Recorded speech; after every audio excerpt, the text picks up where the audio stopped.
Hello, people with a Disney Plus account, coming to you from Mount Stropolis in Burbank, California. This is the Film versus Film podcast. I am your host, Quinn Boys. I have seen over 2 animated movies in my life, but I'm not sure if I can say the same for my co-host, Leonard Smith Jr. Leonard, what's up, man? Yeah, that's funny that you say that because I could probably say that. I haven't seen many animated I know. or Pixar movies. Oh, so you just stole my thunder. I appreciate that. I'm arriving at the point for you. I'm giving you that talking point. So I know you haven't seen a lot of animated movies. Yeah. I don't know if that's gonna help or hurt me in this episode, but it's gonna be a fun one. I'm very excited.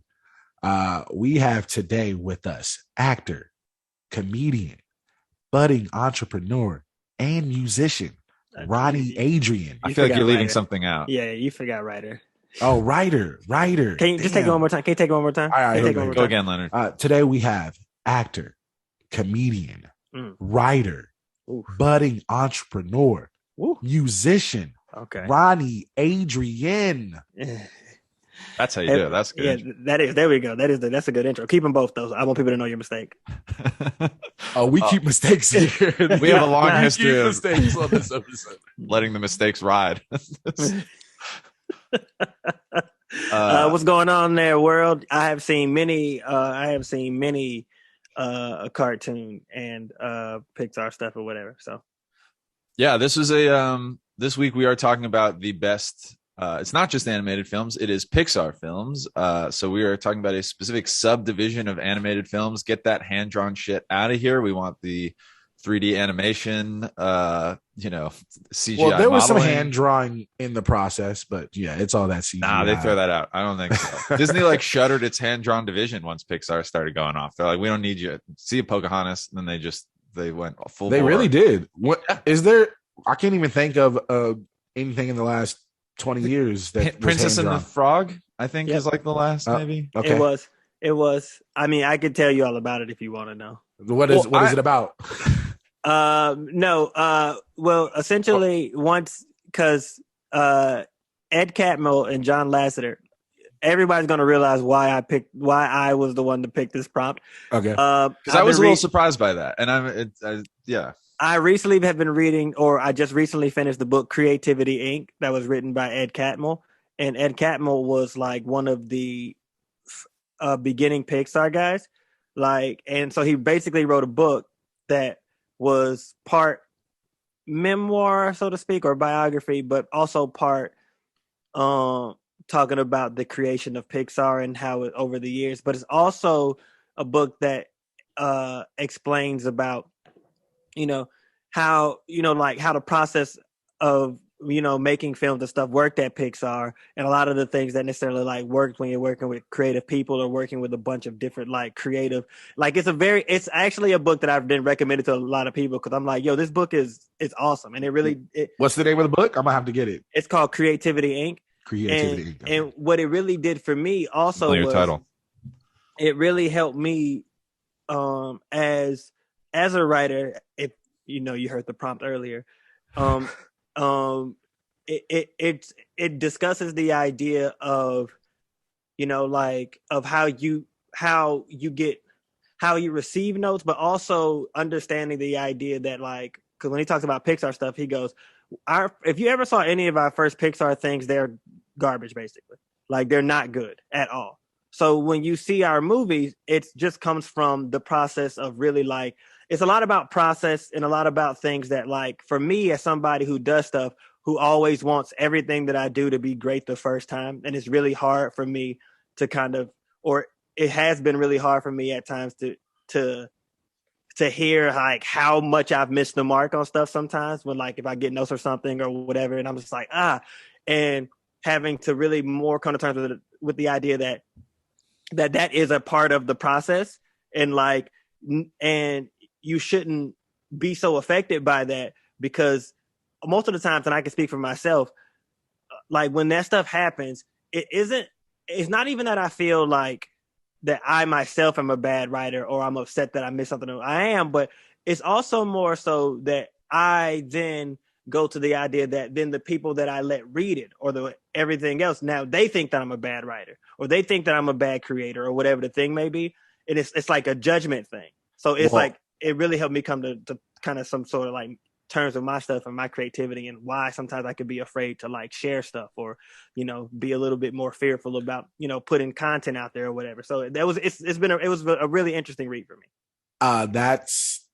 I'm for sure gonna get this book because there's a lot of parallels with that. We're all performance creators with stand-up comedy. It's just like I eventually had to come to terms with that myself and get over that shit. I mean, shout out to my therapist. He also helped with that. You know what I'm saying? But like, you're welcome. But yeah, man, it's tough, especially when you're a comic and you're like, all right, I have to listen back to this set that I did, and you just hear and you like got to cringe. And it's like, nah, I just got to push through and listen to where I fucked up so I can be better. And right. You have to realize you're gonna have bad sets. You're gonna bomb. You have to try out new shit in front of people. Right. But then it's like you don't want people to think you're bad. It's like I have this thing that I really hate that humans do, and that's we like to judge people off of one interaction with people. And we give this definitive, this is what this person is to me, or even this is what this person is. And I'm just like, you don't know the stipulations or what was happening on that day for them. I don't know. So it's just, but even as a comic, sometimes when I see comics one time and they weren't that great, or they were really, if they're good, then it's like, all right, they have the ability to be good. But if they're bad, it's like, I can't say they're bad just because I saw them that one time. I got to see them at least 3, 4, 5 times before I'm like, nah, they trash. You know what I'm saying? But isn't it that thing, Leonard, or unless they're like really bad, you know what I'm saying? Unless they're like, it's like, I don't, right. They're saying like, they not even telling jokes. They just saying racist shit on stage, anyways. Well, now I got to come in after that. No, I'm saying like when you see on the inverse of that is when like, we do like, obviously Leonard and I met doing improv, but I think it applies to stand up or like any creative endeavor, is when you see someone for the first time and they are really good, you always assume that you don't know how much work they put into being good. And you're like, well, this person's just like infallible. Like when you see someone kill a first time, you're like, this is the funniest person I've ever seen. And then it's a weird thing where sometimes you'll see someone again later and maybe they don't get the same response, or maybe they even have an off night. And you're like, oh, okay, it really is just like when you catch someone. It's not like, we think people are 100% consistent the whole time. And if you're really funny one night, then you must get that response every time. I gotta say, this is the most thoughtful reasoning behind a prompt that we've had before. Like we've done ones like best Adam Sandler movie, and someone's like, I don't know, I just like him. I really appreciate this in-depth way to shit on a sign right there. Way to shit on a sign. No, listen, that's my reason for doing Adam Sandler movies too. I just like them, but I'm just saying it's nice to get into the nitty gritty. I mean, if we want to like take some of the sheen off, it definitely also was like, well, I just read this and I kind of then were interested in the movies already. So it was like an easy kind of like shift where it was like, then I would have to watch 2 whole out of movies or whatever. That's why we let the guests pick the prompt, because we know that the hump to get over and the ask when you ask someone to do your podcast is, okay, great, thank you so much, you got to watch 2 movies. And I love movies unless you tell me I have to watch them, and then I'm like, oh fuck, I gotta like so. We're like, at least make it something you're interested in. So the fact that this synced up with this book, which Creativity Inc., I gotta check that out too. It's perfect. Well, with this prompt, it's like, it's pretty obvious what choices to pick, but there's such a wide selection. Is it? Yeah, I thought so too. And then I feel like a lot of different type of people. I personally haven't really seen any of these movies. Mm-hmm. I wouldn't say it's something I pride myself on, but it's just something that I'm just like, I don't. Not in the same way that you pride yourself on not having seen the Harry Potter movies. I pride myself on that. You get more joy out of not having seen the Harry Potter movies than people who've seen the Harry Potter movies, because it's just a fun talking point for you. You can just drop. I also haven't read the books, so yeah. He's doing it now. But Leonard, what movies would you say that you have seen that people then would go like, man, I can't believe you've actually seen those and liked them? It happens all the time. I've heard Quinn say that multiple times. Like when I chose Working Girl, he was like, "What? Come on, Ronnie. Who's wrong in that scenario? You think Leonard?" And also, we've told this story like 3 times now. The only reason Leonard has seen Working Girl, this is true, is that he went into his mom's room and looked through some VHS and saw a VHS that had it was taped from like HBO, and it was written on a piece of tape. It said Working Girl, and he thought it was porn. So you didn't watch Working Girl because you but I wanted to watch an empowering story. this is good work. This is great writing. This is a great film. And I'll never understand why you would want to watch porn that your mom had anyway, but that's porn is porn. Porn is not porn. Roddy's like, I'm not saying. I mean, I don't know. I think that it definitely is funny because I feel like I do that too, where it's just like, because there'll be stuff where it's being like, man, I really want to watch this, or like everyone's like championing like a series or something, or just like something that's like a majority of people are saying that it's something that has to be watched, and I go like, oh yeah.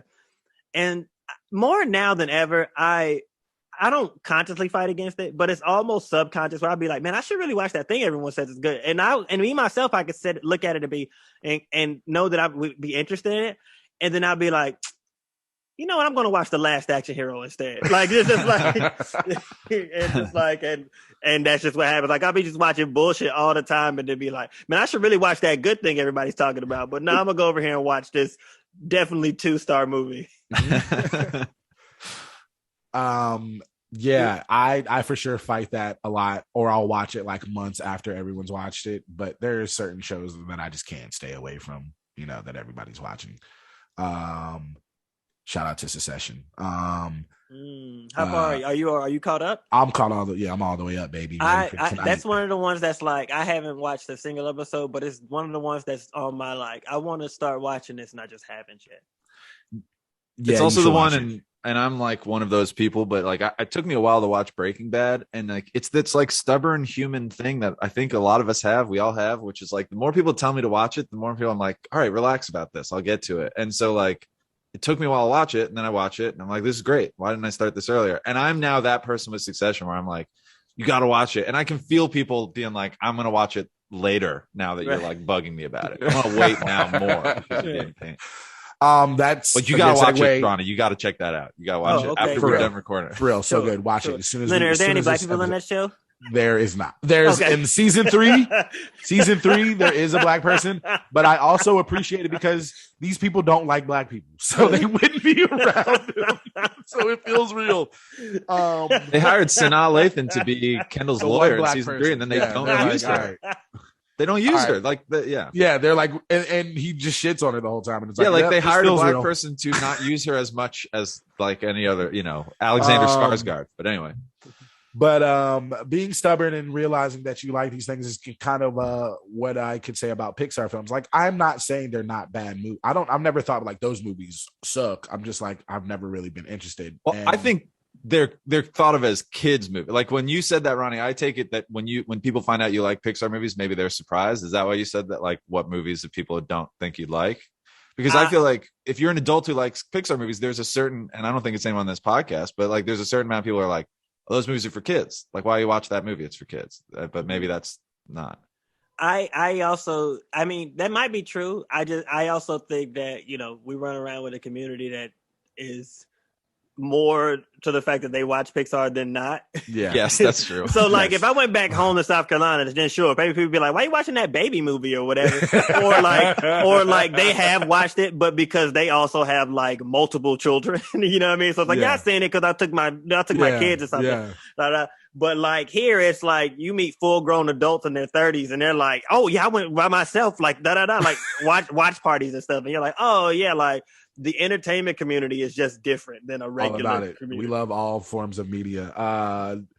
Well, that's funny because like one of the few movies I've seen is like Boss Baby, because it was like I was watching my nephew a few years back when it came out. And now Boss Baby, I'm putting my foot down. Oh no, I ain't watching that. I've even seen that. I'm being like, this just feels I can't. Boss Baby, it was so ridiculous. Oh my God! Leonard tried to pick Boss Baby, and I was like, Leonard, that's not Pixar. And he goes, I think Ronnie would be cool with it. And we had to enforce the rule, the letter of the rule. This is the latest reveal of the movies in the episode. We haven't revealed our picks. Well, you said the picks were obvious, but we had a gentleman's agreement that like neither of us picked Toy Story. You're gonna go. You go. Neither one of us were picking Toy Story because we both didn't. We felt like it was a trap. Like, I don't know if it's you, Ronnie, or maybe it's just the fact that sometimes we think we have like the obvious choice and then that doesn't pick. But like both of us are like, that's the one that everyone would pick. So we went another way with it. And I'm sorry, I interrupted you, Leonard, but take it over. Yeah. I have, if you are a regular listener of this podcast, you know that I accuse Quinn of picking the front runner all the time. And me, I go with my heart and choose a black film. Yeah, but you didn't pick Soul, did you? I haven't seen Soul, so I can't pick it if I haven't seen it. But I heard Soul is really good. I heard it from a lot of people. A lot of white people told me Soul was good. And I was just I was like, nah. You know it's true. It's true. Maybe I'll watch it now after watching these two movies. But Toy Story was like literally one of the two Pixar movies I had seen. So I just couldn't go with it. And the other movie, which I chose, I saw earlier this year hanging out with some chick. She was like, so it's like, I don't like go to these movies, but I'm also not like, nah, I ain't watching no fucking Pixar movie. So she's like, yeah, let's watch The Incredibles. And I was like, I've actually never seen The Incredibles. Let's watch it. And that shit was litty. The shit was fire. And I was like, damn, this movie is good as fuck. Like, I fuck with this heavy. And that's my pick, The Incredibles. It's about a super family where the dad, Mr. Incredible, has some anger issues and causes a couple of problems. Some supers cause problems in the community. It's like the whole Batman shit where they gotta go back into hiding, anonymity. They can't be superheroes anymore. And then Mr. Incredible has a family with Elastigirl. Boy, talk about, man, it's a good thing I didn't see this movie when I was younger, because I would have had some issues. She think Elastigirl they got a whole family, a little Flash kid, Invisigirl, whatever. I'm saying their names wrong, but Dash, Violet, I think. Violet, yup. And so Leonard, is it safe to say that like when you watch this movie with quote unquote some chick, after the movie the energy was different in the room, huh? She was like, how this turn you on? No, we were just chilling. We were just friends. Okay, we were just kidding. Nothing happened. I had a note where I was like, I want to see how I can work this in. There's some guys on the internet that are really taken with Elastigirl. I didn't know Leonard was going to bring it up in his summary of the movie. It's like he's hot for Elastigirl. Well, yeah. I think in the movie she even pointed out at one point, she's like, it was like she looks in the mirror at herself, like, and she's like, oh, like she sees that she like, she bad. She see, yeah, but in her mind, it was like she was looking like, oh, look how big I done got. But she don't know there's a subset of men in the world that's like, no, we like that. That's what we like. And there's a whole thing that she was ahead of time where she was stuck in the door. She was stuck in the door. It was like, y'all don't know if y'all seen the like stuck in the washing machine. It's just like her way. I was like, oh, hold on, what's going? Anyways, sorry. I've never wanted to see your search history more. You don't want to see it. So he is fonding in the glory days and missing it. Oh, and him and his homie Frozone, Samuel L. Jackson. We got Samuel L. Jackson in a movie. Finally got him in a movie. They are out like moonlighting, looking for shit, and then this little boy, Buddy, Incredible Boy, aka Silento Syndrome. That this was a great villain story. Also, I really appreciated that. What I appreciated about this movie was everything felt like real human, like emotions and like interactions with like everything was like she was worried her husband was cheating, like the girl was shy, the homie just wanted to be able to show out. It was just like it all felt real, and like that's what I appreciated about this movie, because usually my issue with like Pixar, like Disney or like animated movies is like I don't like the happy-go-lucky bullshit. You know what I'm saying? And The Incredibles just like, all right, all this feels like real and like what would happen. Like I felt like this could be a live-action movie. Like the script like could have been a live-action movie if you look at it. There's something incredibly like adult thing. Like kids aren't going to understand like the idea of like just being a like miserable at your corporate job. Like when we pick back up on Mr. Incredible in the present day and he's just working among like a sea of desks and he's taking shit from his boss who's this little pipsqueak.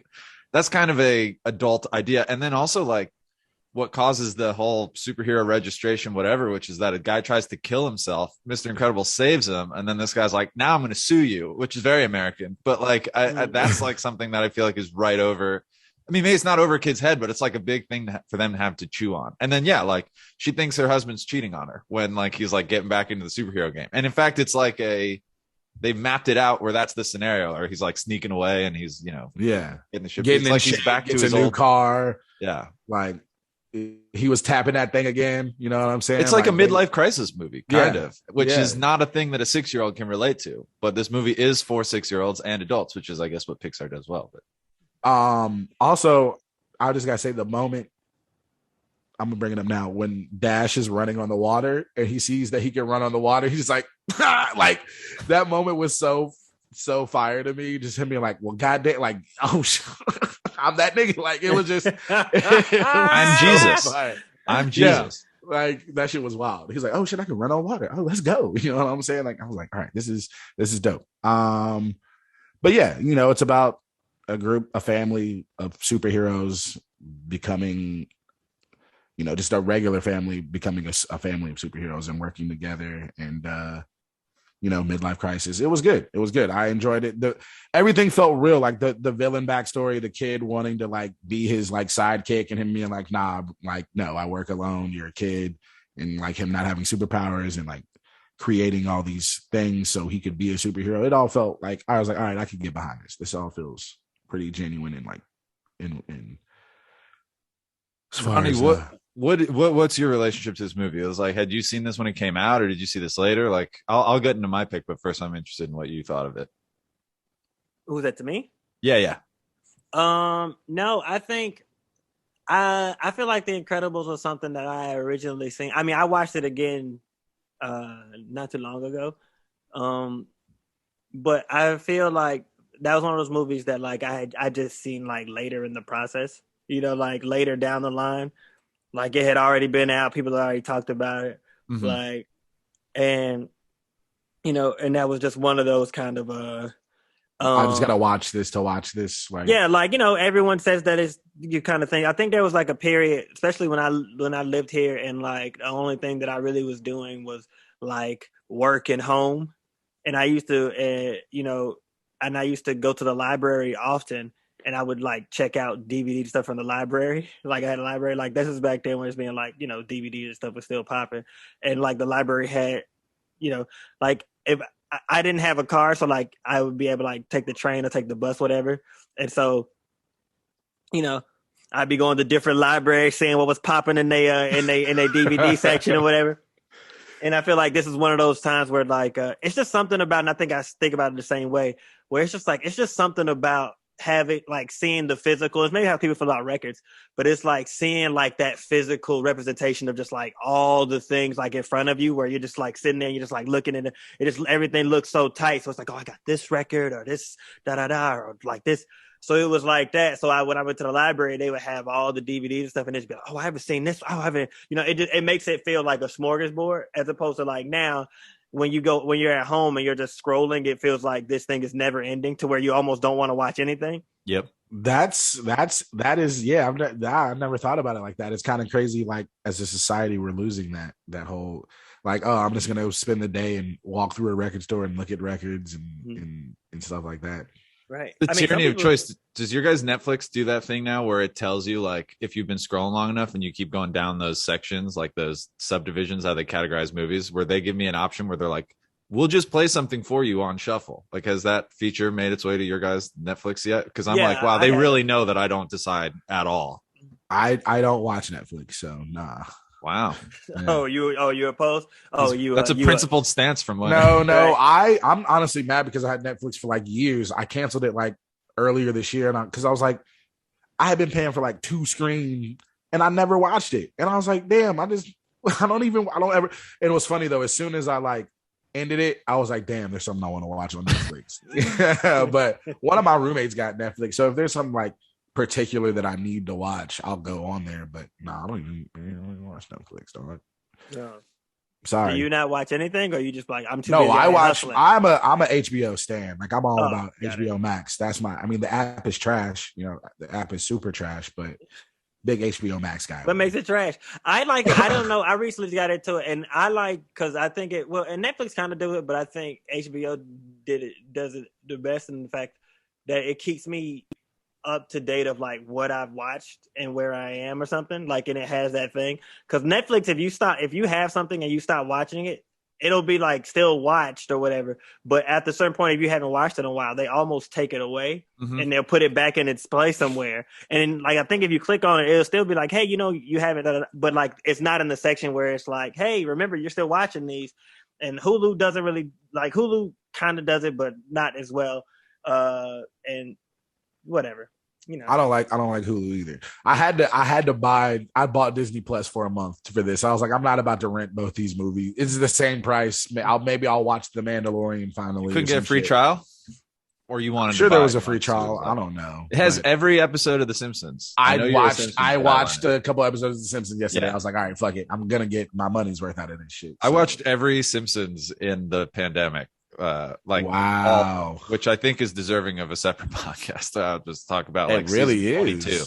But yeah, let me add, does it, because I mean, as big as a Simpsons fan as I was, I definitely fell off the bandwagon many seasons ago, 20 years ago. Do you still think, obviously they're different, but do you still think that there is good comedic value in the later seasons? It really depends on. That's why I want to like go back and like. So the answer is mostly no, but sometimes yes, because it's that thing where like most shows' trajectory is a show starts and it's good, or however good it is, it gets a little bit better and then it drops before it's canceled. Simpsons has been on for so long that I think most people who are like heavy fans of it will say, even for them, like after the first 10 seasons, I'm out, which is usually the cut it somewhere around that point. Yeah. And that was me. I owned all the DVDs and stuff. And that's why I was like, I'm just going to keep going. I'm not going to start over after season 10. I'm just going to keep going through. And it does get worse. And there's like episodes that are like, oh man, this is really bad. But then because it's on such a long timeline, it will sometimes get better. And like there were parts I was doing with my fiance, there were parts where I'd like turn to her, God bless her for just going on the strip with me, because it was my kind of, and I'd be like, is this getting better? Like, I think this is getting better. Like, it's got many like within the own thing where like, hey, season 34 is not bad. It got so bad that it shocked you that you were like, no, but that's what I'm saying. Like, this is getting better. It's gonna get better, because you can't nosedive the whole time. Like, it bottoms out, and then like also writer turnover and stuff, and then it's like, actually this season these episodes have been good. So like, I'd have to go back and find where those pockets are. But yeah, nobody should waste their time doing what I do. You can only see Homer Simpson do the same thing so many times. Exactly. Also, like. Yeah. I also think there's a point where like the animation gets too slick. Yes. You know what I mean? Like I get it. Like there's a point where it's like maybe a little bit too rough. And then there's a point where it's hit the sweet spot where it's just rough enough and it's not overly. But now I look at it and I'll be like, man, that feels like an overly polished Simpsons look that I just am not on board with. Yeah, no, 100%. You also lose some of those great drawings. Like there's like some moments where like I remember how the animation looked because it's hand drawn, but it's all computer animated. You're not really seeing anything like crazy or that you haven't seen before. Yeah, I love The Simpsons so much. I like became the person that I like don't like, and I have Bart Simpson tattooed on my wrist. So it's like I always hate like when people I just don't get it when people get like rappers' faces tattooed on their arms or legs and shit. Right, like, that's crazy. That's crazy. Right? That's crazy. I don't know. Even like but Bart Simpson, though, that's weird. Like legit, like a Bart Simpson. No, it's dumb. Legit. It's dumb. Oh, okay. It's stupid. It's stupid. And I trying to help you out, Leonard. You're the one with the tattoos. I know. If I'm gonna judge those people, I gotta judge myself. So it is what it is. I don't know. Anyway, wait. Let me ask you before we get back on track. Does anybody watch South Park here? No, I used to, but I haven't watched South Park in like I watched it like 5 years. Well, like, that's also one of those things that I would feel like that has a lot of seasons. That's being like, oh yeah, like I can't say that I was a consistent season because I never really had cable growing up. So like I can't necessarily say that I was a consistent watcher of seasons after seasons, whatever. But I've caught a number of episodes, and I've always been like, oh, that's funny. So it's interesting because because people still say like that show is still good. And it's just interesting to be like, man, it's crazy how a show that like, it's crazy to be like, man, this show could be in season 25 or whatever. It's probably even more than that. And it's being like, oh, I mean, I guess it's still good over there. Like I haven't watched, you know what I mean? Like a show that you just don't even like, it's like so old hat that it's probably still good. It's like, it's like, I bet you I could turn it on right now and I would still get a laugh and be like, oh yeah, da. And it's just like, but I don't know. Well, that's what. South Park has evolved so much. They have their whole new shtick now is they do an episode that week. So it's always like current event. It's kind of like SNL now, where it's like every week it's like, oh, this just happened in the country. We're gonna do an episode about it. So it's changed up. That's what it's been like the last 6-7 seasons. I feel like they've been doing like pandemic specials on. I've seen that on HBO Max. You must know all about that. I have watched a couple of the. I've watched a couple of the pandemic specials. So it is wild. But let's get back on track because we still haven't revealed Quinn's pick. I was waiting for like that segue moment. I was trying to learn from you, Leonard, the master of the segue, but I don't have it. So I'll just go to my Pixar pick, which is a classic. It's from I would say like the earlier era of Pixar. I'm not sure when that like second era picked up. I mean, I don't think they qualified. To me, it's like maybe around like Finding Nemo or something like that. But anyway, this movie that I picked is a buddy comedy featuring two monsters played by Billy Crystal and John Goodman, Mike Wazowski, and James P. Sullivan in the film Monsters, Inc. This is about. Oh, okay. Wait, is Ronnie just now finding out? I feel like we gave him this pick. Ronnie just gave it a look of right. Oh, that's what you picked. I don't know how that bodes for me. But anyway, this is a city monstropolis powered by children's screams, which is, I think that's how similar to the city of Detroit. They go to work every day trying to scare children, which they bottle and use to power their city.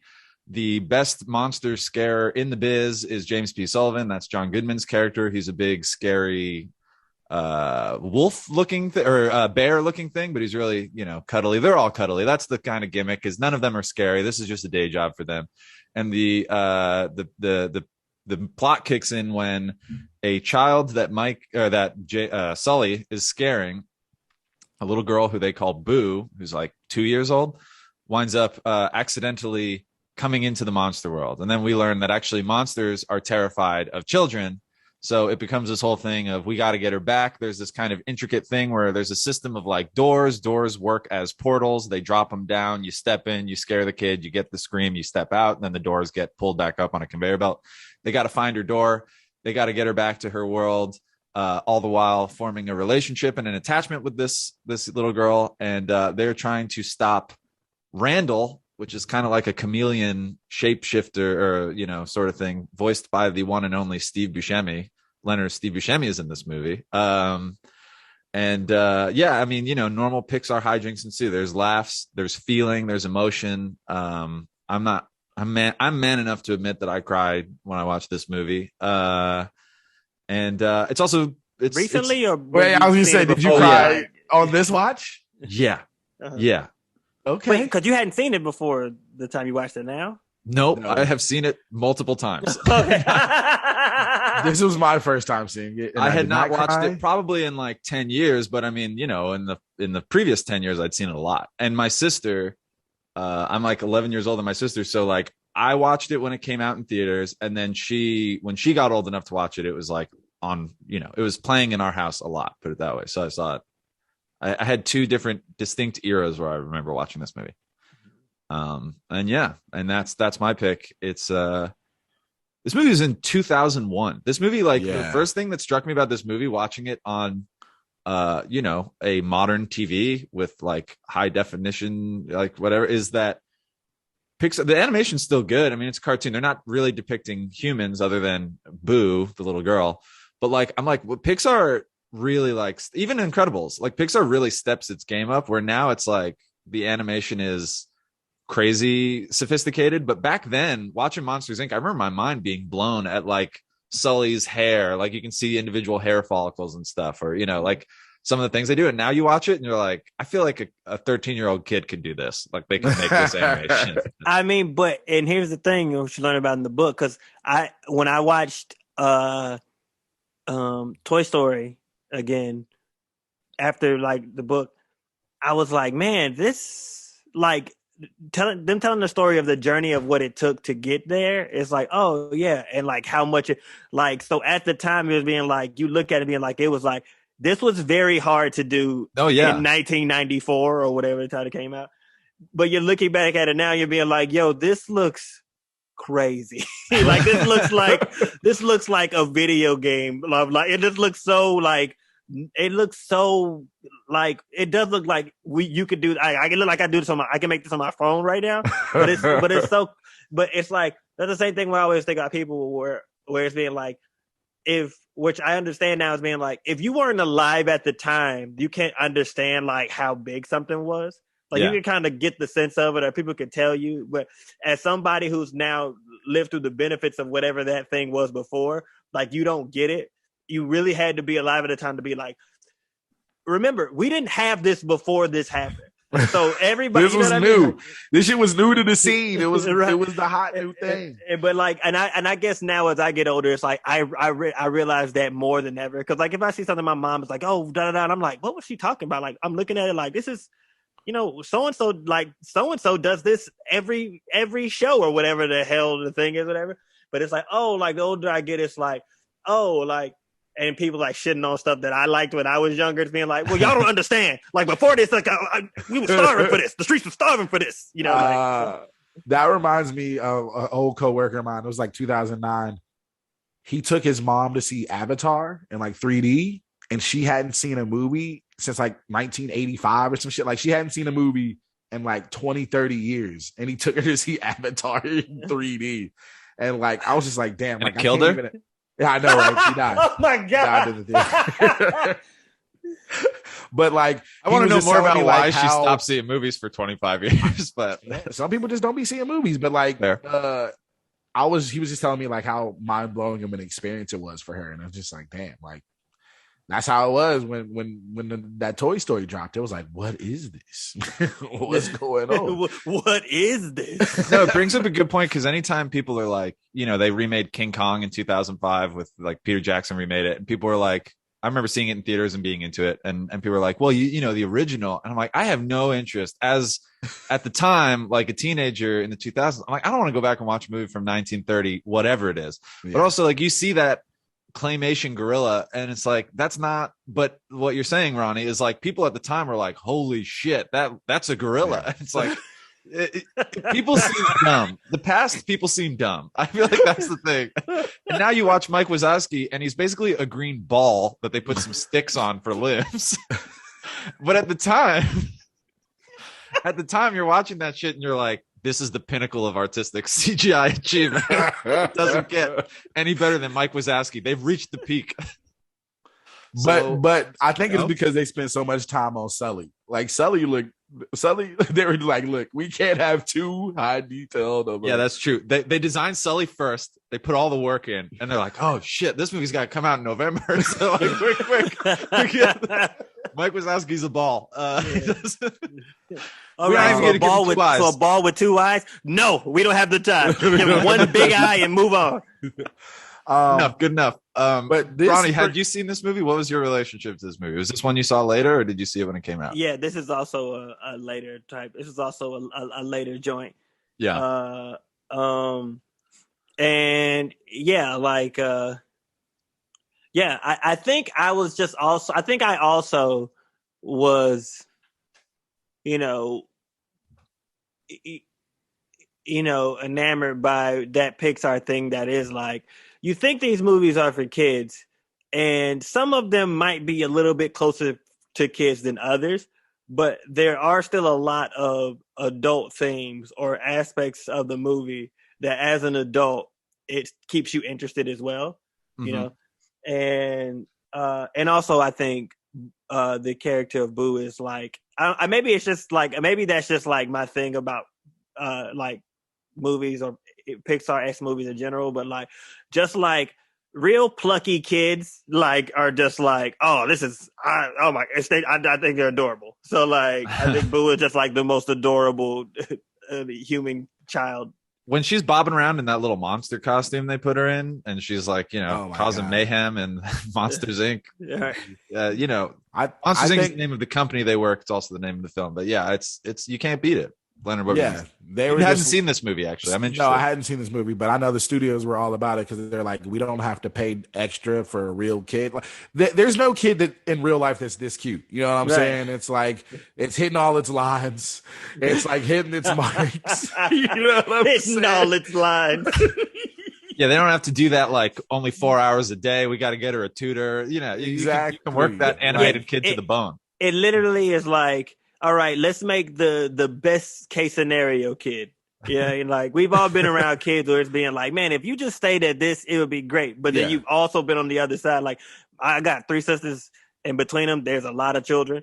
And I've, you know, Yeah. and I grew up with a lot of them. It's being like, oh yeah, there is that moment where it's being like, man, you are really annoying. I love you to death, but you're doing the most right now. Doing the most. But Boo was literally doing the most this entire film. But she was so damn cute. She's an adorable agent of chaos. Yeah, yeah, it was my first time seeing it. You know, this one was G, and then Incredibles was PG. So I guess that gives you a little hint on it's more kid friendly. No one tries to commit suicide in this movie. No one tries to commit suicide in this movie. Maybe career wait, suicide. I think somebody may does try. Anyways, what's his name? The boss. He for sure when they like took him, he tried to commit suicide on the way to jail. That's your fanfic. You can't add that in. You don't know what he did. But no, this movie was it was, you know, very cute. I for sure would have been like very anti this movie when I was younger. I would have been like, this is fucking bullshit, you know what I'm saying, or something like that. But I enjoyed it. It was nice. I did not cry. That's because you have a heart of stone. But you know, the whole concept was ridiculous. Like kids screams. The thing I remember taking away that I took away the most was like, oh shit, that's that meme. Oh shit, that's that one gif. That's that meme right there with the little girl when Boo's looking up, and then y'all know the George Lopez meme where it's like you wake up at 2 a.m. and then they turn to the TV and it's the George Lopez intro playing. This is a part of the podcast, Ronnie, where Leonard describes memes. But no, I don't know that. Y'all don't know George that one? Lopez meme. I know the Boo meme. I've Okay. seen like the GIF that I've seen people use is where she's like nodding to sleep. She's nodding off. She's like falling asleep. I've seen that used before as like I'm it's like bored. the picture where she's just like looking up at them that I've seen a lot.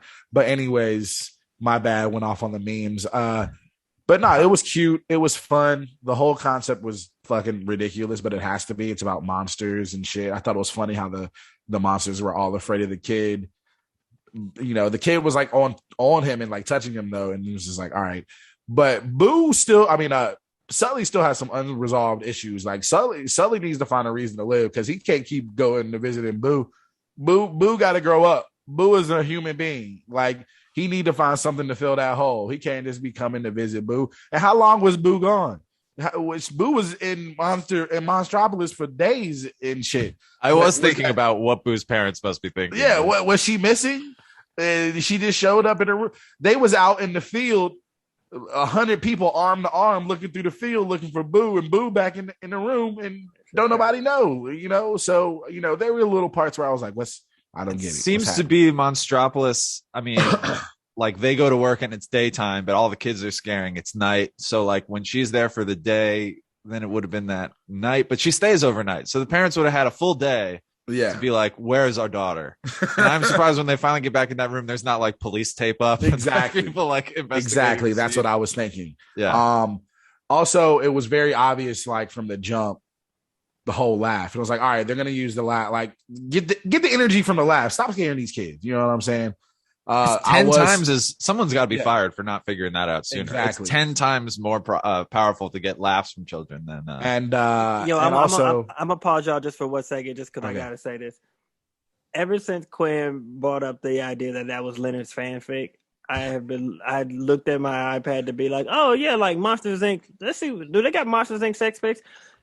And I gotta tell you, man, humans are weird, man. Because there were a lot of different pictures. Because in my mind, I'm gonna take y'all on a ride. I gotta look it up. Because he said it, and I was like, I Oh, I was like, that's interesting. I was like, man, I wonder if they did that fanfic. I wonder would they like would they subvert it and give Mike like big meat, or would it be like Yup. Sully? Of course, No, I got it's a hog. Sully. Sully got the big meat. But for then sure. like I was like, all right, whatever. But I started looking, and it truly is just like the idea that it's just like people really do have active imaginations when it comes to sex. Because some of these pictures is like, what are y'all doing, bro? This is wild. Some of these pictures are wild. I'm afraid to look it up, but I'm terrified to look it up. I was thinking you were going to say like Jennifer Tilly plays Mike Wazowski's girlfriend in this movie. She works at Monsters Inc. as well. She's got snake hair. I was thinking maybe that would be, but no, it's people are just giving Mike Wazowski a big dong. Is that what we're seeing? No, not at all. No, it's. I mean, don't get me wrong. There's stuff with her too. Like I was like, oh yeah, I remember she had snake hair. I was like, oh, y'all about to like. I see it though. There's like more monstrous versions. There's like him with suspenders. Yeah, there's more monstrous versions. Him with suspenders. Like him with suspenders do for you. Like one where like Mike looks hella buff, and then like with the biggest dick I've ever seen. There's just like there's definitely different fantasies people have about this stuff. It's pretty. What did you exactly type in for search? Oh, me, I went Monsters Inc. sex pic, and then I looked up images, and that was just okay, like, sex pic. All right. Yeah. And I was like, oh, is it not gonna be? And I was like, oh, no. Yeah. So if you guys want to get a taste of that, go on Google search engine and type in Monsters Inc. sex pic, and take a scroll through the image section, and you Jesus Christ, this is what it's. Someone drew this. People drew this. Right, but that's what's crazy. It's like, it's like we live in that time now where you kind of go like, I wonder if anybody's thought of this, and then you like type it in, and of course somebody has. Like no matter what it is, no matter what you're thinking of, like there's so much. Like so. Wow. Okay. Damn. What a crazy world. Didn't think we'd be talking about that, but I thought that's the only place that conversation was gonna go. And now we've arrived. We've arrived. Yeah, I mean, let's talk a little bit more because we can further break these films down as we get into our criteria. But I guess what we acknowledged that neither of us picked Toy Story. Ronnie, when you gave us this prompt, were you expecting Toy Story, or I guess were you expecting Finding Nemo? Any other movie? Yeah, Finding Nemo. I've never seen that one, but what? Well, I think I was. I mean, maybe The Incredibles. Monsters Inc. was definitely a left field one. It wasn't that I was expecting like a certain one, but it was definitely more so. I think I was just expecting more like maybe if there's like 4 or 5 tent poles, it'll be like one of these. Yeah. And even when it was like The Incredibles versus Monsters Inc., I was like, oh, interesting. Like maybe it would have thought like a Toy Story, maybe like a Finding Nemo, maybe like an Up, maybe like because I don't think I would say that I have a movie that I'm thinking of as being like what I think is the best, right? But like I do think there is the idea that it's being like these what are considered some of the best works of Pixar, and I figured you would just try to pull from that in a sense from your own viewing, and then like be like, oh, this is the ones I think. So it was interesting to see what you both picked because I was like, oh, I guess I wasn't expecting either of those, but okay, let me hear your argument. Well, what were you expecting then? Well, you're saying like Ratatouille maybe or WALL-E. I feel like people really like WALL-E, but I've heard a lot about WALL-E. I've never seen WALL-E. Right. So, but Inside Out. Right. So you said those. You guys went more towards the older fare, that wasn't Toy Story, and I was like, oh, okay, interesting. Like to me, like saying Monsters Inc. is just like saying A Bug's Life. You know what I mean? Like, so not to say that they're bad. Wait. A Bug's Life is Pixar? Yeah. Yes, sir. Damn, I've seen that one. I have seen that one. So, wow. Look at that. It's been a long time, but that's what I mean. It's like those earlier era of Pixar movies. I think when Finding Nemo, I don't know. It was like there was a run in the 2000s where like every movie that they put out, I guess really it's from Toy Story on. They didn't put out a bad movie, but like A Bug's Life, I don't know if that hit on the same level as Toy Story. Right. When the poster for Monsters Inc. says from the makers of Toy Story. It doesn't say from the makers of everybody Toy Story knows Bugs Life. everybody. It's goddamn Toy Story. There's 4 of them bitches. Right. Like, But that's what I'm saying. But it felt like they just like once like Finding Nemo came, they just kind of made like classic movie after classic movie with like Finding Nemo, The Incredibles, Ratatouille, WALL-E, like every in consecutive years. And Cars, I guess. I don't know if people like Cars. I haven't seen Cars, but yeah, it's There's a Cars 2, so I think people like Cars. There's a Cars 3. Oh Jesus! Yeah, I mean, Also, I think both of Cars our movies popular. have sequels. Yeah, I I haven't mean- seen The Incredibles 2, so I will say I like the Cars ride at Disneyland. I did not like the wait, and I went on it one time and was like, all right, well, I like the ride, but not enough to wait in this line again. And maybe I've been back one time afterwards, and I straight up was like, nah, I'm not waiting. So yeah, I've never. I don't know if I'll ever go to Disney. We'll see. Somebody gonna have to give me some free tickets or something. I mean, that's the only reason I went. So Okay. I didn't pay for it. Just for the Cars ride? No, that I didn't have to pay for it. Like, because I think I'm like the type of person that's like, if I paid $200 or whatever the price is to go to the thing, I would be so upset if like I didn't make the most of it and was like trying to go on all the rides or whatever. But like when you're kind of like gifted the opportunity, you're way more casual about, we can go on this or we can go on that. Oh, it's fine. Who cares? Like, it's like, fine. It's fine. Whatever. Like, you know, and you go on a ride here, go on a ride there. It's all about the experience. But like when it's like your hard earned money and you know, like this is a couple shifts for me to get this back. Like, you know, like you're like, I'm gonna get I don't care what y'all talking about. I'm standing in these lines. I ain't trying to, what y'all chilling for? We about to go stand another line. Like whatever the case may be. Nah, Yeah, no I cutting. Nah, you ain't frustrated. cutting. Nah, Right. no cutting. Nah, Right. nah. Happiest place on earth, my ass. So like, so like if you like a family and you go to Disneyland and like you got like 4 kids with you and a wife and maybe it's like, I'm like, man, bro, that's a lot. That's a lot. We leave the wife at home, dog. Disneyland's for the boys. What you saying? For the boys. Okay, let's get into this criteria. Yeah, let's do it. Talking points. The first one is pop culture. From what it looks like, it's almost an hour in. Do y'all usually get to this late? No. Yeah. Usually it's about the 40-minute mark, but you know what? This is a good one. This is, We'll rip through it. well, yeah, because pop culture. Come on. These both have obviously big pop culture. There's a lot of sex pics for Monsters. Is that pop culture? That's pop. I mean, the more sex pics you have, dude, the more pop culture you are. for real, you are influential. I mean, I'm sure there's hella incredible sex art. I don't want to know. Ronnie, get your fingers away from the keyboard. I don't want you to. I don't want to lose you down a rabbit hole of the Elastigirl sex pics. Oh my. All right, I'm gonna have to take a look at that. I bet you she getting them cheeks. Clap. I did. Like we stated earlier, these two maybe aren't the top choices or the bangers. I feel like maybe Incredibles though. I think Incredibles is one that definitely, because if any movie that like you make in when that was like 2004 or something, 2006, I think. 2006, and then you had it, Ronnie. 2004. It's 2004. my bad. Yes. And then people are still clamoring for it, like what, 15 years later or whatever the hell. Sequel came out in 2018. Yeah. You know what I mean? Wow. Like that means that the first one was a banger. You know what I mean? So like that's definitely up there on the pantheon. And I guess Also, Monsters Inc. too, but it definitely I was do just think like Incredibles has a seeing slight edge. I agree. I won't fight you on that. They did make Monsters University. I don't think that movie had much of an impact. It's technically a prequel, so I don't know about that. But I'll say specifically, my favorite thing about that Monsters University is in one of the characters immediately, like if you ever see it, and you don't necessarily have to because it's not necessarily like the best sequel, you know, like especially in the Pixar pantheon of sequels, but it's fine. But there's at one point where I'm listening and I'm like, that sounds like Betsy, and I'm like, I think one of these characters is Betsy Sidaro. So she voices one of the characters. Oh, that's nice. And it's hilarious. Yeah. I guess like specific moments from The Incredibles, because I remember like, where's my super suit?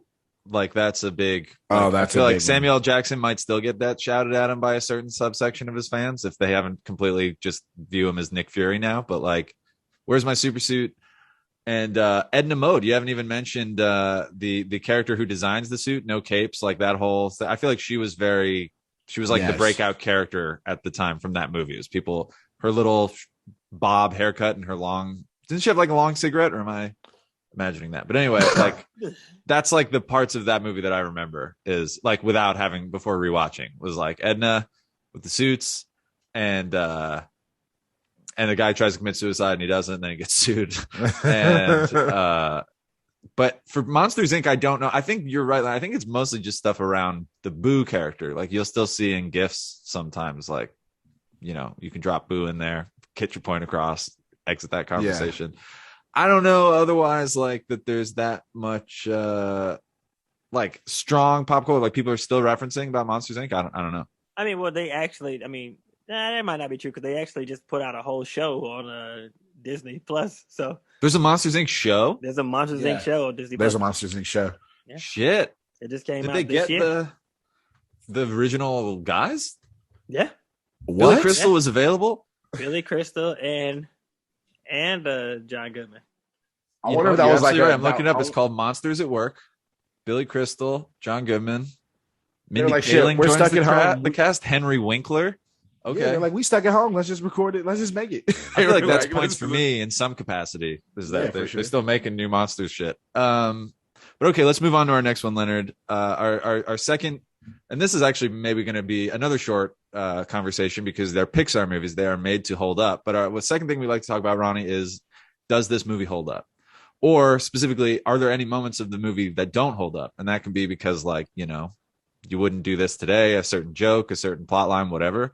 I don't think there's that much to go over here. I feel like you watch Monsters Inc. today. Monsters Inc. doesn't take place in any specific time. It's not like there's like old cell phones that you look at and you're like, oh man, look at that. Remember flip phones? Like it's, I don't know. Door technology hasn't changed that much. So I don't think there's that much. But maybe I'm forgetting something. I mean, do you have anything for Incredibles? I don't know. I mean, I feel like Incredibles still look good. I think that the fact that, like, I guess the animation, which we've talked about. Yeah. I mean, but also the fact that, like, it was supposed to be set, like, at the beginning. Like, what year is it? Because at the beginning, it's like, are they in the 50s or 60s? It's a very idealized, like Mad Men-ish kind of like take on like a city where everyone's wearing suits and everything's like Art Deco. Well, they even like when he's looking up the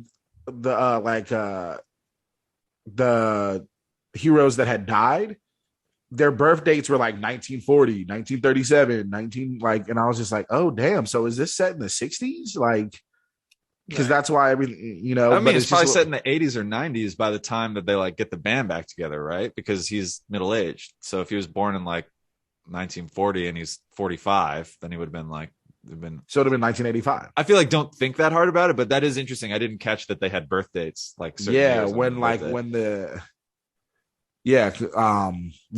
he's in there in Sinestro's little thing where like he's learning about syndromes. God damn.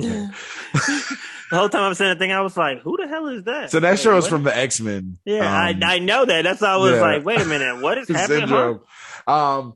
The little robot and like all the supers that he's killed. The birth dates are like on there. Leonard's favorite Pixar movie is Dark Phoenix. Yeah, I mean, Ronnie, is there anything? I did not see that, and I was upset because I love X-Men. I was just like, that I'm not seeing. It looks so bad. I love the X-Men too, and I was like, I don't want to see them dragged. So I think I have a real. I also love X-Men. I love, you know, like the whole universe stuff, whatever.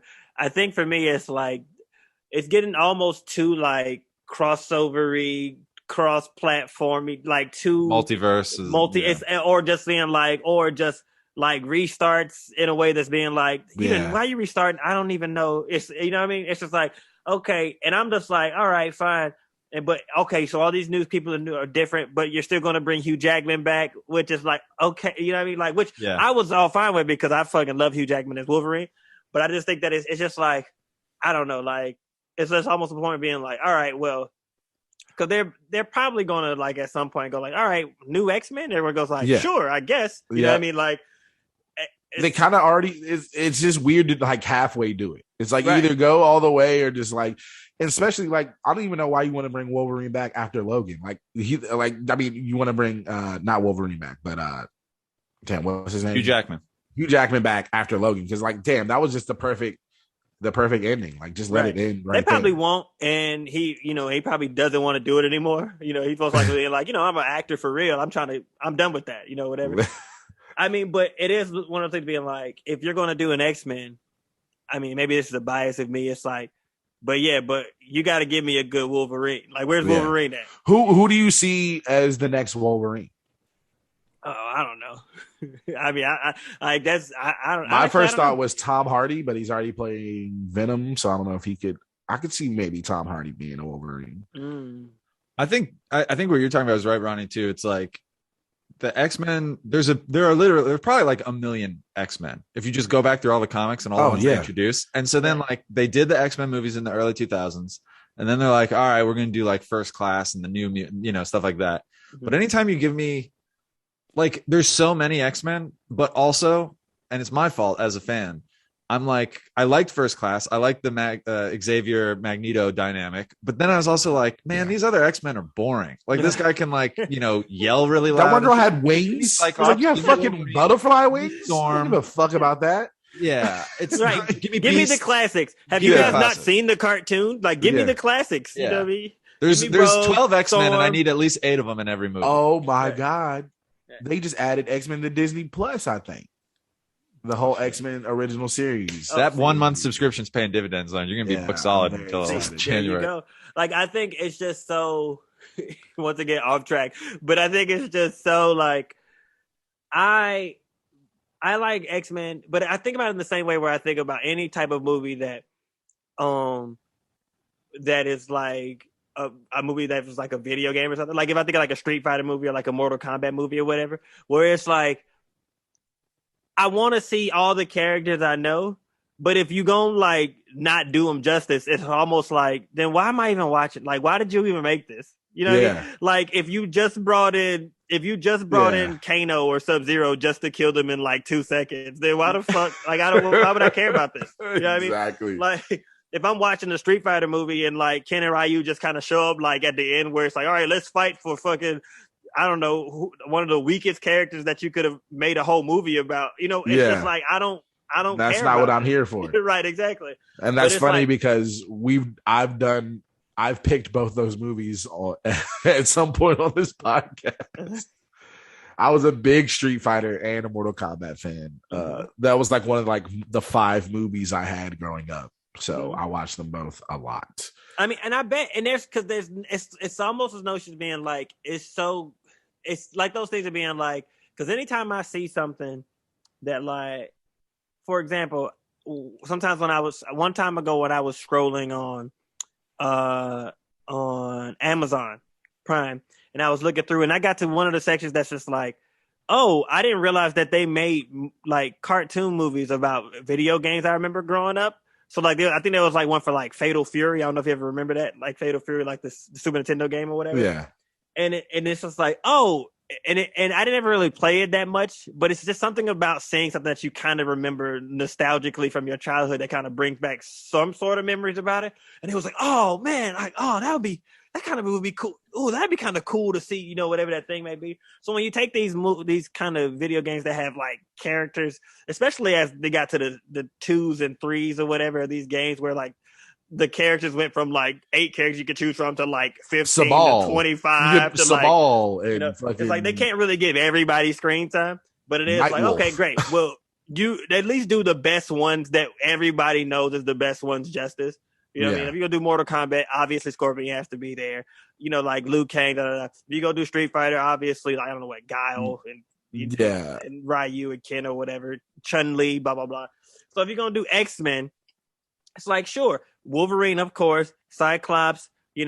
I'm usually upset because I'm like, man, if Wolverine can't get Jean Grey just one time, you know what I mean? Like, I feel like they be disrespecting Cyclops in the X-Men movies. He never get no shine. Cyclops got killed off screen in the 3rd X-Men movie. That's no way to do the leader of the X-Men.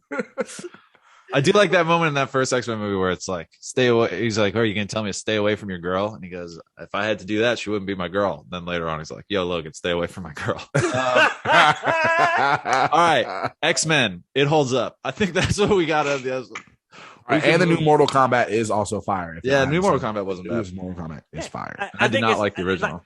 like the new Mortal Kombat is fired in a way that's like, oh, it feels like it's still setting up the idea that's being like, and we're coming back and we're going to bring more. Like it didn't feel like they were just trying to pile in and then you wasting people. It feels like it's just setting up to be like, all right, you're going to see other people later on as we continue. And it gets you even more hype. It's like, oh shit, okay, let's go. Like, because Liu Kang wasn't really in it that much in the first one. Anyways, when Sub-Zero's just like whipping the ice back down on the streets when he like makes an appearance, I'm like, all right, this is cool. Because that's all I asked. That's why I didn't like the first one. I'm like, I just need the fight scenes in a Mortal Kombat movie to be good. Because why else are you here? Anyway, right. All right. Let's go to our most important criteria. Our most important criteria. It's every season it changes. We had two former Samuel L. Jackson, Steve Buscemi. But this season, in season 4, the question is: we ask was it every week. Luis Guzman in either one of these films? And sadly, he was not. Ron, are you familiar with famous character actor Luis Guzman? Of course. Of course. Okay. Yes. Yeah. And would you agree that he makes every movie he's in that much better, whether he's in it for a scene or the whole plot? Yeah, I would agree that. Yeah, as do we. We started with the pinnacle. He's not a character actor, but he's in every movie, and he never showed up in any of our movies. Samuel L. Jackson. We went to Gary Oldman. We went to Steve Buscemi. Now we're on Luis Guzman, and it's always anytime we choose this person for a season, it's the kiss of death. They're never there. It's the kiss of death. That's what it is. He's not in this movie. He absolutely should be in a Pixar movie. If Luis Guzman has not been in a Pixar movie, I think they have to look inward about that and see if they could like make him a fish in the next Finding Nemo or something. Was he not in like Coco or something? He had to be in Coco, right? You know what? Let's find out. I'm going to look up Luis Guzman, but while we do, I'll say also where would Luis Guzman? Oh, go ahead. Well, I'd say this should have been was John Ratzenberger in this movie. Cliff from Cheers, the mailman. He's in every Pixar movie. He does a voice in every Pixar movie. In mine, he's the Yeti, the abominable snowman. Snowman, yeah. And who has to lie to himself to him. And he's definitely those snow cones are definitely piss because I don't know where he's getting lemon flavoring from out in the definitely piss. And in yours, he played. I'll find it, but Quinn's looking pretty hot. You got like one of those kind of screen things that I got my full studio things go to. I got my 2-screen work set up here and I'm using it very important. But no, yeah, he's in like every Pixar movie. He's like, I think they call him their good luck charm. Anyway, who would Luis Guzman have voiced in the movie? I don't know. In my movie, do you have one ready to go, Leonard? I don't have one ready to go. You know what? Maybe if they would have made the kid Hispanic and then he was the villain, like that would have been fire. If Syndrome was, it is funny because Syndrome is Jason Lee from Mallrats and My Name is Earl. And when he's the kid, they just put him on helium. They do that like audio thing where they just up the pitch in his voice. And I would have really enjoyed hearing Luis Guzman as the child version of Incredible Boy before he becomes the villain. Incredible Boy. Yeah, in Monsters Inc. Let me see. Oh, he's Underminer, by the way. John Ratzenberger plays Underminer in The Incredibles. At the end. Yeah. Also, maybe Luis Guzman could have been the dude who was killing himself. That would have been funny. Like at the court scene where he's like, if I could just hear, like, that would be a funny good little 30 seconds. Yeah, I could see that. I'm gonna give him. I'm gonna throw him the villain, Water Noose, the big tentacle lobster claw guy. Oh yeah, that's boss. I'm gonna say that just because why not? Luis Guzman deserves the work. I think he would have been good in it. One of these days, Leonard, this is gonna hit. And Luis Guzman's gonna be in one of the movies that we're talking about. It's gonna be next season. It's gonna be next season when we're talking about. Wait, how many episodes consist in a season? 9 episodes. So, in our podcast, we do 9 episodes. The winner, or the first to 5, is the winner of the season, and the loser is the loser. And we don't really celebrate the winner as much as we degrade and humiliate the loser. And we're not mean spirited or anything. We make the loser watch some movie that they say they never going to watch or a movie that they hate. we find out information throughout the podcast or from their fiancés what movies that they don't like, and we force them to watch that movie when they lose. Right. So Harry Potter definitely is on the list, right, Quinn? Or am I wrong about this? If I can ever get a W on Leonard, I'm gonna try and make you watch. I'm not ever gonna of Azkaban or something, and you're gonna fucking love it. And then you're gonna go to conventions dressed in a robe. My favorite part is that you didn't go, and then I'm gonna drop you like in the middle of the series. yeah. You're gonna watch Deathly Hallows Part 2, and you're not gonna know what the fuck. You're gonna be so lost. You're not gonna know what's happening. I'm gonna make Leonard watch them backwards. Actually, I think that's the move. Is you watch the last one before. Oh my god! They're like, I don't know who this Dumbledore character is, but they're pretty depressed he's dead. Season 1, it was just me and Quinn, and we would just literally wait for the other person to give up, and that's how we won an episode. And for the last episode, we had a guest. Our first guest was Rod Benson, and then since then we've had a guest on every episode because it was getting heated in the past. Leonard says we don't do mean things.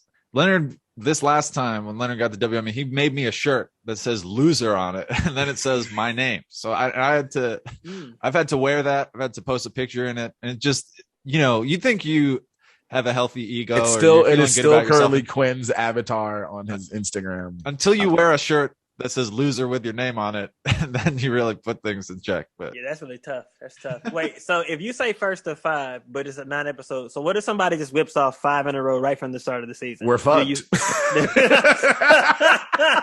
Then it's 4 incredibly low stakes episodes. But it's still all about pride here. So like, I think we've also contrived where it's like, okay, you lost, but now if you lose another one and the final tally is like 6-3, then it becomes that much worse for you or something. We've had the double down rule. It's a fluid situation. Through like, I guess the 4 seasons, I think I have a 2 episode lead on, or 1 episode lead on Quinn. So it's not about that. I've won the past 2 seasons, 5 to 4. So just putting that out there. We're just here. I hope that doesn't hurt me. I probably shouldn't have said that. Now, don't let that affect your. No, I'm only here for the argument. So like, okay. I'm like a judge that way.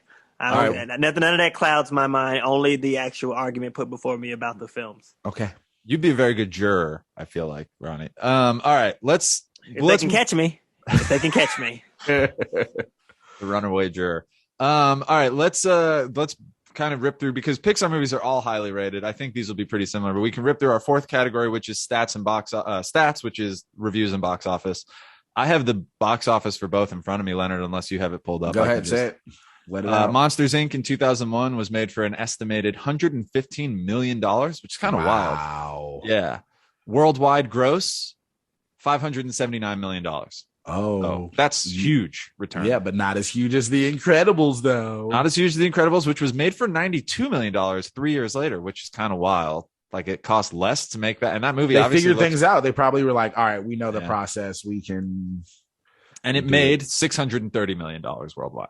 Wow. So, the margins are similar, but yes, Incredibles cost less, made more. The Incredibles has an 8.0 on IMDb.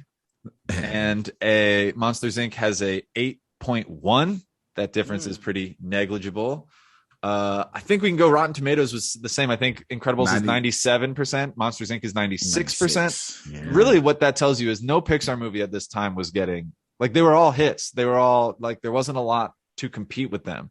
You had, like, Shrek or, DreamWorks would put out some movies, but, like, really, these movies would come out, everybody would love them, then they'd make another one the next year, and everybody would love that movie. Wait, like, what's the fan and the Rotten Tomatoes on? What's the fan rating? Let me pull it up just a second.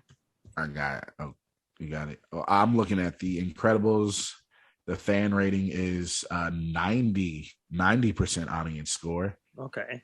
Monsters Inc. 90%. No, that's Monsters Inc. Sorry, that's Monsters Inc. That's 90%. I clicked on the wrong one. And The Incredibles is, oh God, 75%. Interesting. I don't like that. I mean, I gotta take into account what the fans say. You gotta take the fans into account. That's always, it would be irresponsible for you not to. Whenever I see like a Rotten Tomatoes thing, especially something that's being know like, what? I feel like I want to see this, and then the Rotten Tomatoes looks low, I go like, well, what the fans? Nah, think? I get it. There's a black person in Incredibles, so there was, there's a black person, Samuel L. Jackson, black man on screen, at least a good 5-10 minutes. It makes sense. That 15% discrepancy between fan ratings is probably, it just accounts for racists. It's for racism. Like thumbs down. 100%. Okay. Let's get into the final arguments. We've been playing footsie all day. I don't think any of us have taken shots at the other's movie, really. Ronnie, surprisingly, we're like still on track at a normal time. This wasn't, we flew through that criteria. Thank God. I guess I'll go first. I made you go first, I think, last time, Quinn. I feel like Incredibles is the best Pixar movie and the better Pixar movie of these two because it is more of when I say family friendly, not as in like, the subject matter, but like everyone in the family can enjoy this movie. Every member of the family has someone in the movie that they have I feel like maybe a shared experience, maybe no matter what you are, if you're the shy person or you want to stand out or you're having a rough time in your life or there's a lot of real human emotions tied with this movie, but it's also a fun time. It's a good time. Samuel L. Jackson's in it. Black people are in it. It's funny. There's action. It's a great villain story. Ooh, right. God damn it. When it comes with Monsters Inc., I feel like this is more a kid's movie than The Incredibles is. It might pull at the heartstrings a little bit more. It's a lot more fantastical, and I don't know if that's a good thing or a bad thing when it comes to Pixar, but I feel like the Pixar movies that hit the most with people and resonate the most with people are the ones that the real raw human emotions, like the Coco, the soul, the things that you can truly feel that. And it's kind of hard to be like, these some goddamn monsters on screen and shit. I don't even remember, like, you know what I'm saying? Like I could take this to my homies back in the A and be like, I ain't watching these motherfucking green ball and shit. But you watch Incredibles, like, oh shit, okay, I see my nigga Frozone out there. You know what I'm saying? Like, okay, she bad, but I don't know, that blonde kind of bad too. You know what I'm saying? Like they would get into Incredibles. You know what I'm saying? I feel like everybody is gonna fuck with the Incredibles. They're gonna enjoy it. It's funny. There's action. There's times like, oh shit, is this nigga Mr. Incredible about to die? But he didn't. You know what I'm saying? He came through and he championed. And I think The Incredibles is the better Pixar movie. Uh-huh. My favorite part about Leonard's argument is the fact that don't give credit ammunition. No, it's not. Is that using two movies that you haven't seen as a reference? You know, like the Cocos and the Souls. And I'm like, you haven't seen either one of those. I know what they about though. I know what they about. Niggas dying. That's real emotion. You know what people like. You know what people really resonate with. But like it's the Cocos and the Souls. You know the classic ones that we all seen. Like you haven't seen them. Anyway.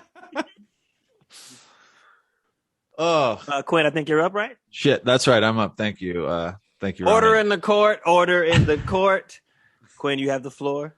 Thank you very much. I'll try to keep my thoughts simple and concise and brief. But as Leonard has acknowledged, and I'm not going to knock you for this, Leonard has only seen now 3 Pixar movies. Actually 4, because we discovered in this recording that Leonard has seen A Bug's Life and did not realize it was Pixar. So Leonard has seen 4 Pixar movies. And I would say like there's a couple defining things about Pixar movies. A lot of people talk about how they make movies for kids that also have a level that work for adults. I think both of these movies qualify on that.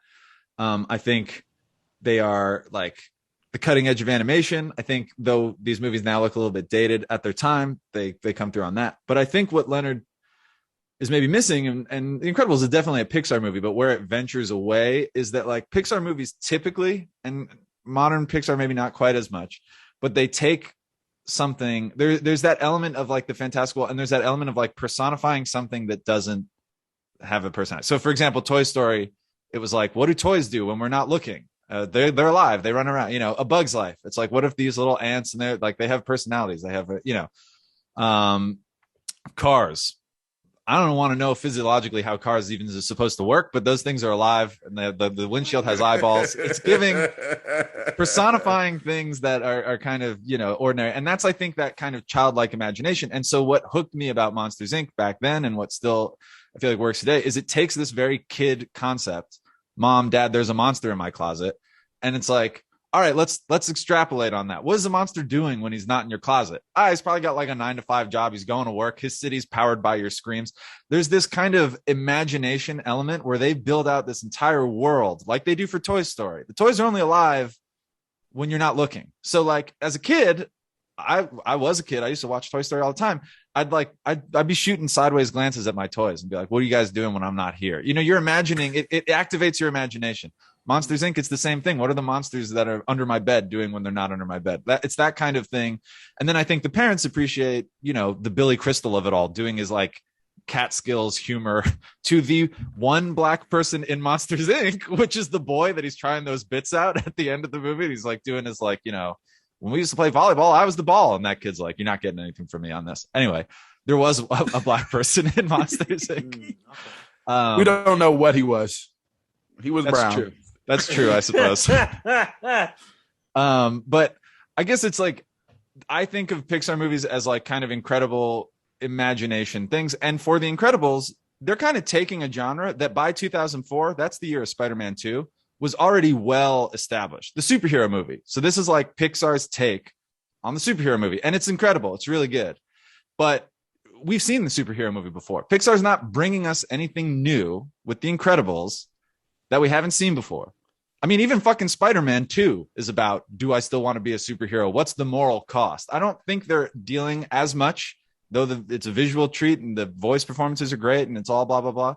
But even like a family of superheroes, that story has been done before. I guarantee you've never seen a movie about the monster in your closet working his job and, you know, racking up his points and trying to keep his date and trying to do.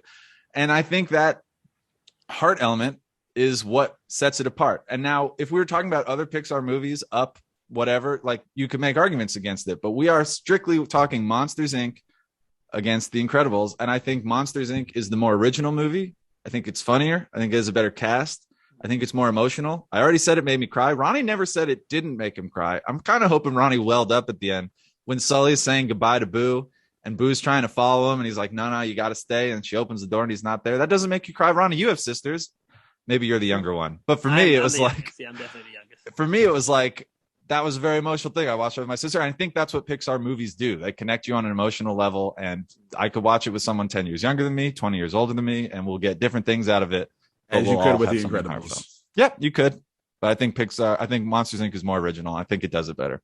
But we don't get to decide. Ronnie, you've heard both of our arguments. Oh. You can take as much time as you need and weigh in and let us know who made the better choice, who picked the better movie.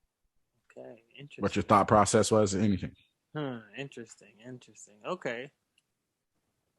I mean, I think you both made very good, valid points on both ends.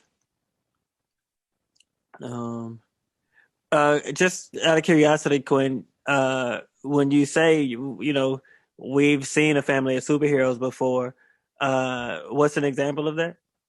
What's that movie like Sky High or something where it's like Tim Allen's the dad and this all that? Like I've seen, there've been family of superheroes. I mean, was this after though? Did the movie Sky High come out before or after? The Eternals, that came out after. Yeah. I'll get you a family of superhero movies. Okay. That was done well. Yeah. I mean, I will just take one that was done. I don't really, you know, like. So. I'm glad you been on that one too because I heard that. I was like, oh. Okay. Or the X-Men, they're technically a family, right? Thank you, Leonard. X-Men. Professor X is the dad. Wolverine's the adopted brother. They're all adopted. Cyclops is the Okay. Huh.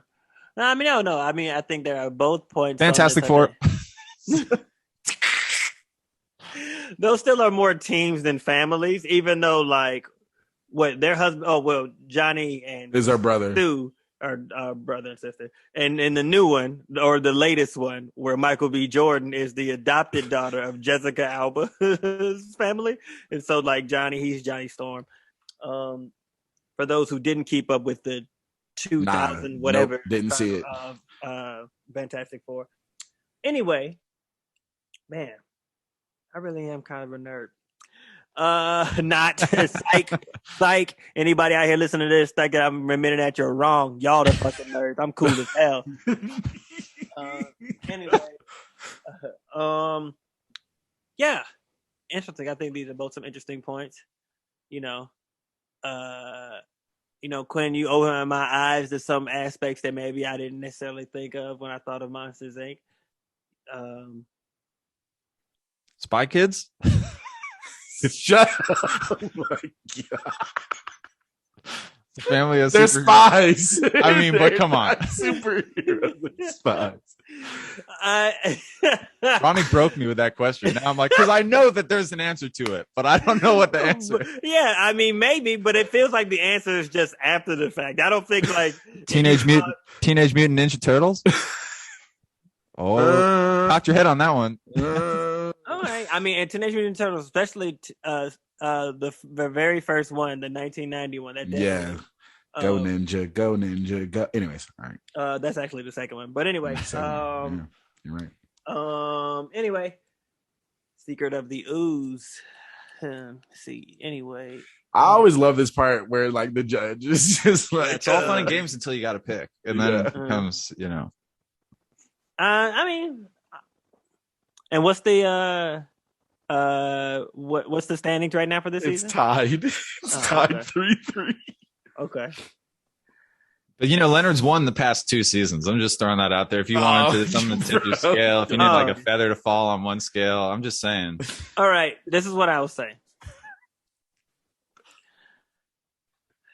I think you both put up very good arguments. I think this is a very interesting conversation. Art and commerce. I think that I was surprised to hear like the fan rating for Incredibles are so low, and the one for Monsters Inc. was significantly high. Like I expected that to be where it was, so that was definitely surprising. So I got to listen to what the streets is saying. Also, I got to take that into account. What the streets is saying, like, yo, we not really rocking with this like this. So that's definitely something I got to take into account. But when we talk about, the arguments of the work and what that means and how it affects us and the lasting elements of, of cinema and seeing those things, I got to say. Oh, also, one other thing too, Quinn, what I thought was funny was when you were explaining, it was being like, yeah, like the Toy Story. Then I was like, man, I'm looking at the toys like, what are you doing when I'm not around? And then so like when Monsters Inc. come around, I'm looking like, oh man, I wonder what the monsters under my bed are doing. As a child, Quinn was you were really actually looking. thinking that. Yeah, Quinn right. was looking for monsters under his bed because of Monsters Inc. If that was, I would be like, I'm scared as hell that there are monsters in my closet. I'm not wondering like what they're doing in their grown up life. Anyway, not to pull apart some of your arguments. I just thought that was kind of funny. But with that being said, with the 3-3 split, going for the fourth win, I gotta say, without a shadow of a doubt, the movie I'm gonna go with of these two choices is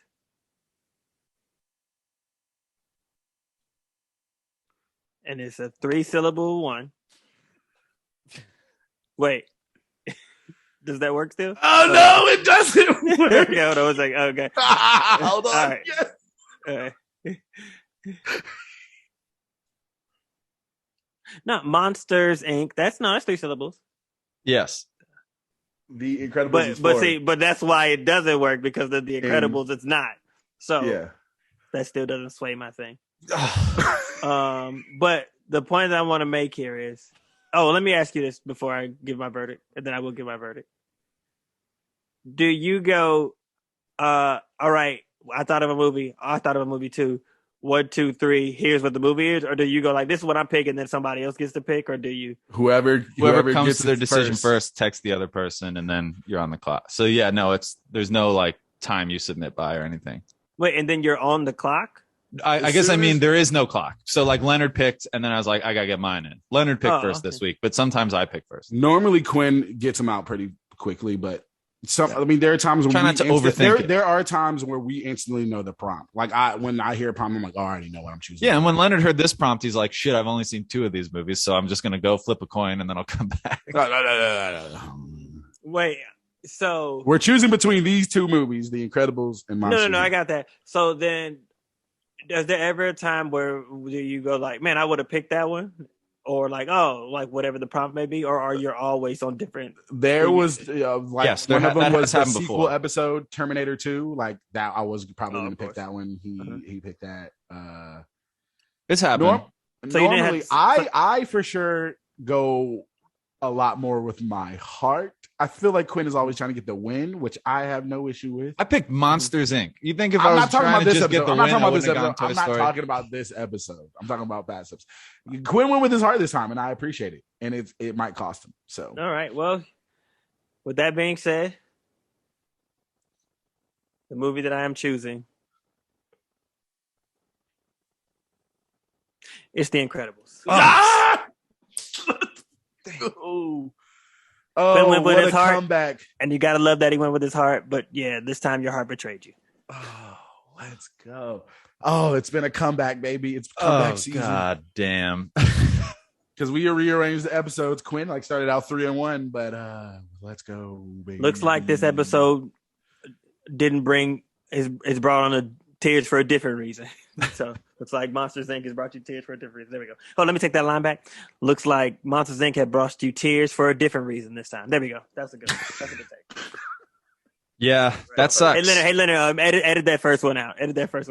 No, we're keeping it all in. Oh yeah, we keeping it all. Ronnie, clap. Let me clap so you can see where the line is on your thing. Was it as agonized? Was it as drawn out for you to pick as it was for you to announce the pick, or did you know sitting down, The Incredibles, it's a better movie, it's what I'm going to pick?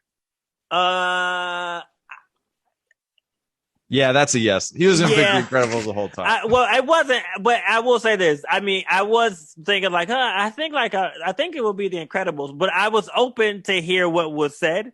Yeah. And while I did get like massage some other perspective that I wasn't thinking about, the personification thing of like not objects, enough. That was a good argument. Yeah. But I still was like, oh, but not enough to sway me. But it was, so you did make a good argument that didn't necessarily make me think about things that I didn't think about before. But yeah. I don't want your pity. I wanted your pick. Now I don't want anything. Now I want to just take a long cold shower because I'm depressed, man. People don't. I actually I've been taking these losses pretty hard, Leonard. Yeah, it's last week. You took it better than you did last week. Yeah, that's true. Well, now I know what's going to happen. I'm gonna lose. I'm not even gonna make it to the final thing. I'm just gonna lose in week 8 again because nobody likes my movies, Leonard. I can't get people to like my movies. Well, pick one. Like, well, then last week was a weird prompt. Every season since we've had guests, we have one episode where the guest fucked up on their prompt. Mm-hmm. And it's confusing. And this one was not when I say fuck up, I mean we end up watching like 2 bad movies. And this was movie stars or like A-listers. Best movie stars, worst movie. Worst movie. And so Leonard picked Breaking All the Rules, which is one of Jamie Foxx's many bad movies. Uh-huh. But Jamie Foxx has a lot of good movies. Jamie Foxx has as many bad movies. Mm-hmm. I picked Wild Wild West, which was like a fucking egg laid in the middle of a tremendous run of good movies by Will Smith. And I lost because Leonard said, "Oh, After Earth is worse," which it is, but that's a Jaden Smith movie. Nobody goes to After Earth being like, "This is a Will Smith movie." In fact, that movie was false advertising. But I also was confused as like, was the worst movie supposed to win? We don't have to get into it again. I don't need to talk about previous losses on this episode. That's a loss, Leonard. I'm not. Because your movie was for sure the worst movie, but I made the argument that, anyways. I mean, your thing was like, yeah, Leonard, you should have, Quinn, you should have picked. You should have picked a different artist You know what I mean? Like, first of all, shitting on black art, Quinn, from a white perspective, oof, that's a hard step. Secondly, no. You know what? You know what I didn't like? Okay, so you know the black actor Will Smith, right? Man, one of his trashiest movies, I gotta say, is, and I can speak from this, a movie where literally like the two main people in the movie are black, and that's pretty much about it. I'm about to shit on this real quick. No. I didn't know Kevin Kline was black. No, honestly, I've never seen After Earth, so I know nothing about it. Oh, you never seen Wild? Don't watch it. No, I've seen Wild West. I haven't seen After Earth. I haven't seen. After Earth was not my pick. After Earth was what Leonard said. Yeah, I know. But After Earth is bad. None of this is making me feel better, Anyways. Ronnie. Thank you. Hey, Quinn, just put your shirt on. Just put your favorite shirt on. Ronnie, tell us. Thank you for being on the podcast, even though I have to question your movie picking abilities, unfortunately. But thank you for being on the podcast. Thank you for being a great guest. I feel like we talked about a lot of fun things that had nothing to do with Pixar, but I'm going to go check out Creativity Inc. That's what I meant to do. I meant to tie that in. I said, Ronnie, you just read a book called Creativity Inc. and Monsters Inc. is more creative. Then too late. Did you say too that? late? It's just a superhero movie. He was going to say it. It's just a superhero movie. And I'm going to get it at the library. Yo, if y'all live in LA, y'all need to get a library card because that shit is pretty lady, dog. Like I ain't gonna lie to you. I'd audio booked it. So if that's also easier for people. Oh, it's on audiobook? Well, then I'm about to from the library too, Leonard. Yeah, exactly. Yeah, so I'll do it from the library. Yep. All right, Ronnie, where can people find you? Do you have anything, please, if you have anything you'd like to plug or your socials or where can people find you? You can find me on Bones Adrian. That's on Twitter and Instagram and all type of stuff. And if I'm doing something, usually say something there. You can go to my website. I don't think that it's up. I don't think it's been up for 10 years now. But I still own the domain name because you never know. You never know. I think that's pretty much about it. You know, if you see me on the street, throw the deuces. Don't talk to me for too long, but throw the deuces, and then we'll keep it moving. And I just borrowed Creativity Inc. on the Libby app. Let's go, baby. All right. Also, Ronnie will be, I never promote Lemon Pepper Wet, but will be there, and as will the big team at the San Francisco Sketch Fest opening weekend. So if you're in the San Francisco area and you listen to this and you're the one person out there, come see both of us that weekend at the San Francisco Sketch Fest. Are we doing the same weekend? Yeah. Oh, great. So yeah, so come out, support live comedy. All right, well, I've got nothing coming up, so I'm just gonna go turn off my laptop and go take a 6-hour long Quinn nap. has the garage show that's banging. It's always a good show. Oh yeah, don't you have that backyard show that you guys do that you and Jeremy refuse to invite me to? Wow. Or we're gonna, Ronnie, you're blacklisted. I think he thinks that you're too big of a pull. Like he's like, that's too big of an ask. I'm afraid to ask Ronnie because Ronnie's just gonna. Give me the decency to tell you no. Yeah, that's right. Ronnie just wants to reject me on another platform. Thank you for being on the show, Ronnie. Leonard, I'm not going to show up for the next couple episodes. I think I'm just going to take the season loss now and we'll just call it. No, I think you can do it, Quinn. You can pull it out. You can pull off it's going to be the greatest comeback ever, back to back. I think if we get the guests we get, I think you can pull it off. Honestly, I feel like yeah. All right. Well, until that time, we will see you on Disney Plus. Have a good one, everybody. Thanks for watching. Thanks for listening.